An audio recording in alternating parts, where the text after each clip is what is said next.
Avec cet épisode 3, House of the Dragon affirme et confirme son identité et ses intentions, un récit resserré sur moins de familles, de personnages aussi, et centré sur la cour, les Targaryens, les Velaryon et ceux qui gravitent autour du pouvoir, une série aux qualités de production fabuleuses, jusque dans les broderies de costumes et les victuailles d'un banquet de chasse, agrémenté de scènes de bataille à l'imagerie dantesque. Je vous rappelle que la série est diffusée en exclusivité sur OCS avec la VO sous-titrée et la VF, rapidement disponible dans la nuit du dimanche au lundi. Vous trouverez un lien en description et en commentaire épinglé pour vous abonner à la plateforme qui compte énormément d'excellentes séries par ailleurs.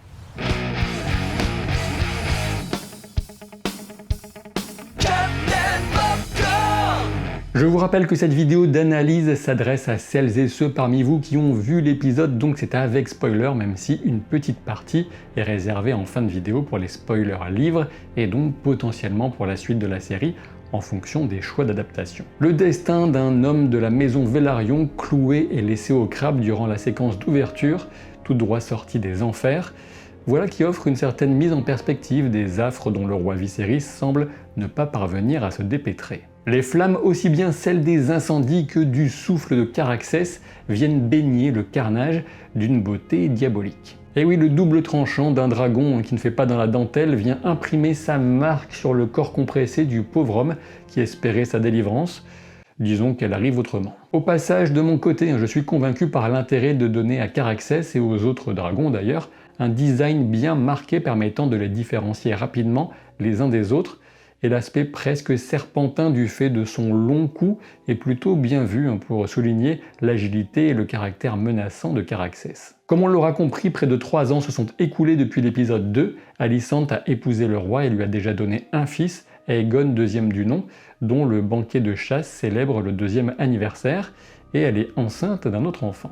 Nous sommes introduits à Oberth Hightower, seigneur de Hightower en sa qualité de frère aîné de Otto Hightower, main du roi. Oberth met de suite la pression sur son petit frère, Otto, pour que le petit Aegon soit nommé héritier au trône. Cette pression sera ensuite transmise d'Otto à sa fille Alicent pour qu'elle oriente la décision du roi. Ce que j'apprécie, c'est que Alicent est montrée dans une attitude qui reste conciliante, cherchant à ménager la mémoire de son amitié avec Rhaenyra, dont la perte continue apparemment de la peiner. Une situation joliment illustrée par la scène du bois sacré où Alicent devine que Rhaenyra aura trouvé refuge, et oui, comme elle le faisait toutes deux auparavant.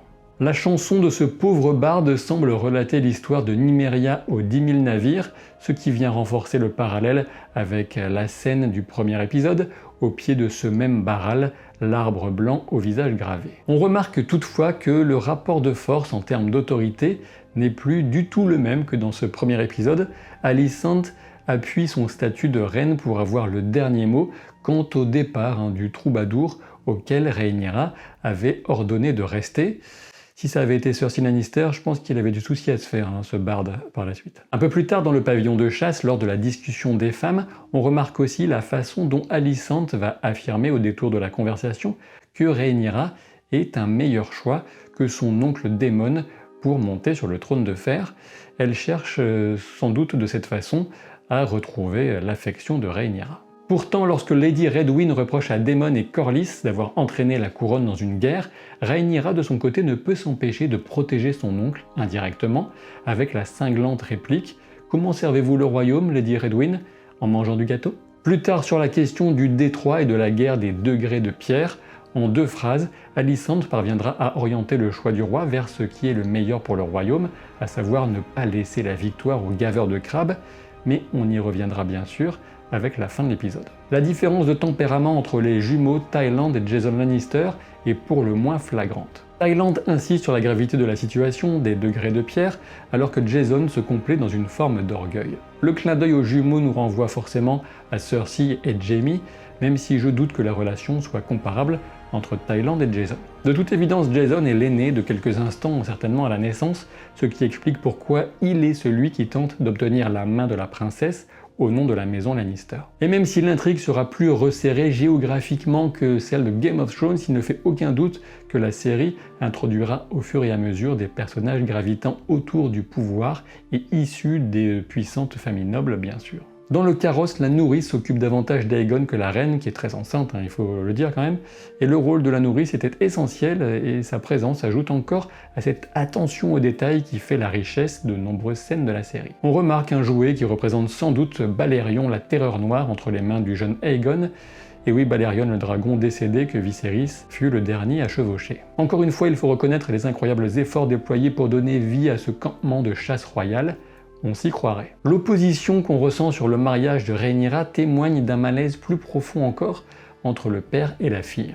De toute évidence, la princesse est convaincue qu'elle va être remplacée comme héritière du trône par Aegon, tandis que Viserys laisse planer l'incertitude, ce qui se ressent puisque la plupart des maisons sont dans la conviction que le petit Aegon, deuxième du nom, sera désigné comme le futur roi. On en revient donc au sempiternel drame de Viserys, son incapacité à trancher et sa détestation quant à l'idée de mécontenter une personne au bénéfice d'une autre, d'autant plus dans son entourage proche. Dans cette épineuse question de succession, alors que les ambitieux tentent de placer leurs pions, on a Lyonel Fort, un des membres du conseil restreint, qui est à nouveau le seul à offrir un conseil sincère et intelligent au roi, avec cette idée d'un mariage entre Rhaenyra et Laenor Targaryen. On peut remarquer que les scènes de forêt et de chasse sont fortes de symboles. La mise à mort du cerf par le roi, alors même que le cerf est maintenu quasiment immobile, nous offre au moins deux niveaux de lecture. D'un côté, on a là résumé toute la réticence du roi face à des tâches qu'on attend de lui mais qu'il perçoit comme cruelles, ingrates, désagréables ou un peu détroits à la fois.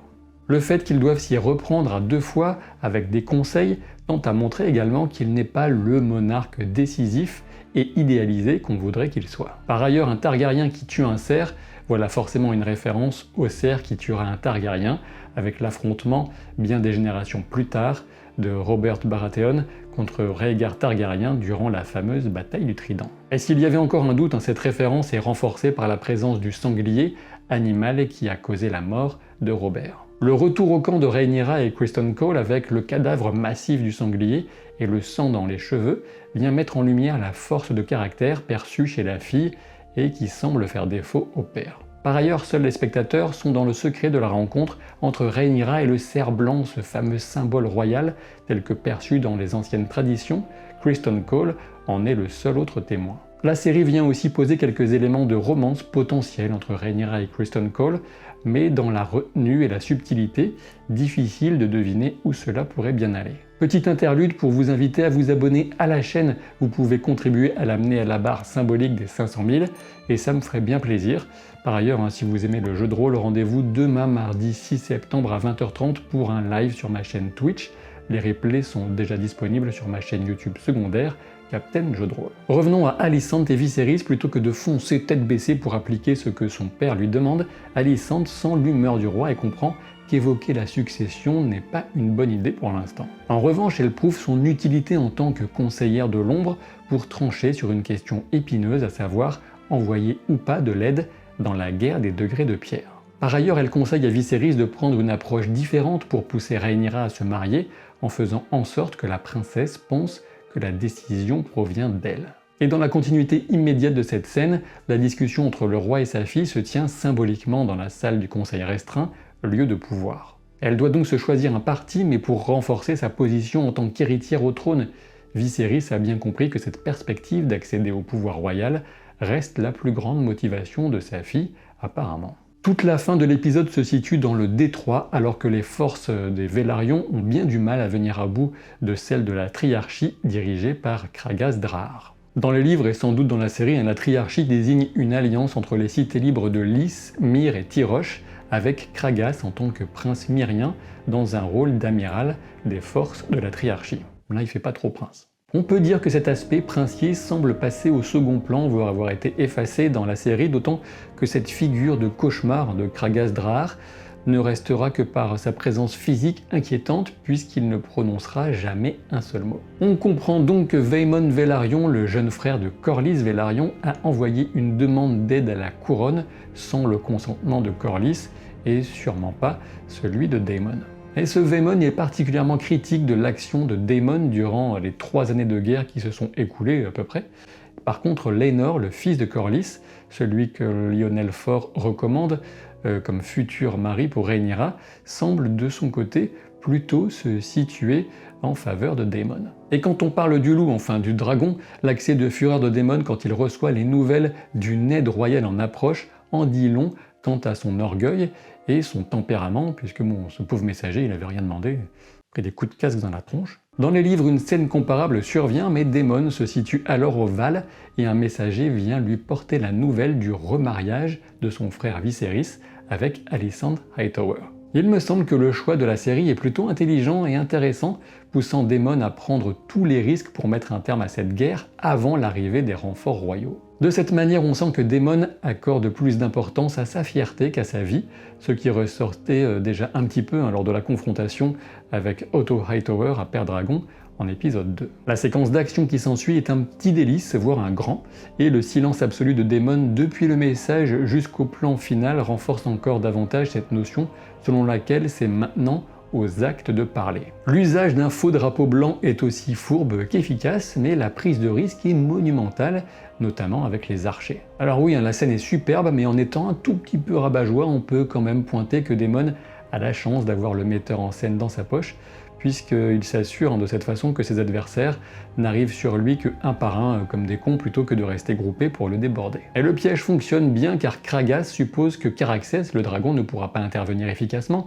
sans cavalier, mais c'est sans compter Laenor sur le dos du dragon fumé des mers qui vient faire la différence. Les séquences de bataille à pied manquent peut-être un peu de plan large de mon point de vue pour vraiment apprécier le déploiement des troupes, mais les gros plans sur Corlys notamment sont bien sympathiques, même si on pourrait éventuellement douter qu'un seigneur de son niveau s'expose autant en pleine bataille, mais au moins il mène par l'exemple, et ça s'est déjà vu. Alors oui, j'imagine bien qu'un certain nombre de spectateurs seront déçus de ne pas voir l'affrontement singulier entre Kragas et Daemon. Je suppose que l'idée qu'on trouve derrière ce choix consiste à ne pas totalement tomber dans le cliché du duel final entre les chefs qui va déterminer toute l'issue d'une bataille. Et pourtant, c'est plus ou moins ce qui se passe concrètement, et de mon point de vue, montrer l'affrontement aurait été intéressant pour ajouter encore du suspense, d'autant que Daemon était déjà salement touché par les flèches et donc diminué. Au moins ce qu'on peut dire de Kragas, c'est qu'il vivra sa passion jusqu'au bout en nourrissant les crabes de son propre corps. Chapeau l'artiste. Dans l'ensemble, on reste sur une belle constance de qualité avec cet épisode 3